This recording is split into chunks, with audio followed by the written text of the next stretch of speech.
Okay, suppose we're asked to plot a line. Instead of being given that line in slope-intercept form of the equation, we're given standard form, or something that's not quite so easy to just plot visually.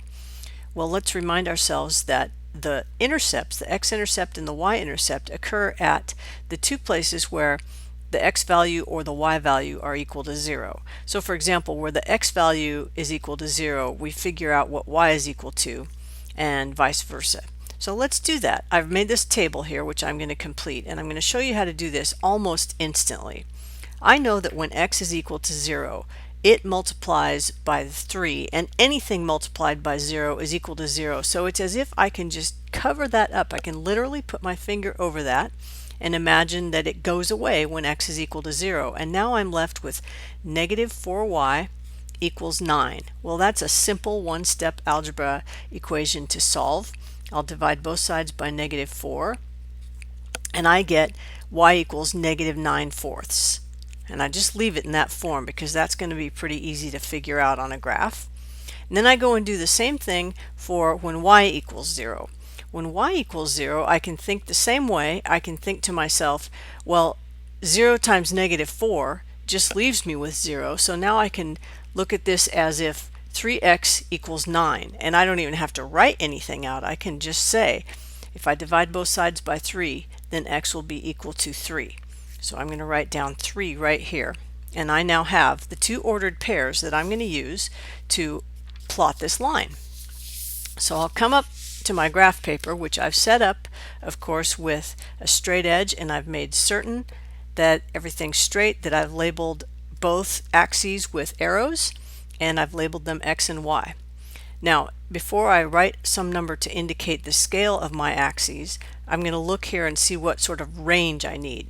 Now this is a good time to remind myself that 9/4 is really equal to 2 1/4. So on the y-axis, I have to go up to 2 1/4, which is not very far. And then on the x-axis, I have to go out to 3.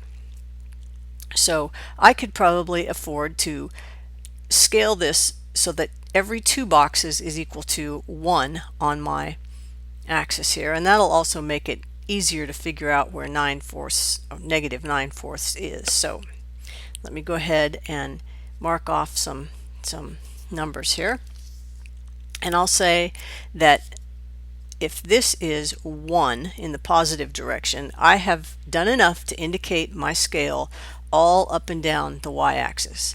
And then let me do the same thing, because I think I can afford to do that, on the x-axis. So if I count by 2's, 2 boxes, I can indicate the scale with just one number. So there's positive 1. All right, so now let's go ahead and locate these 2 points.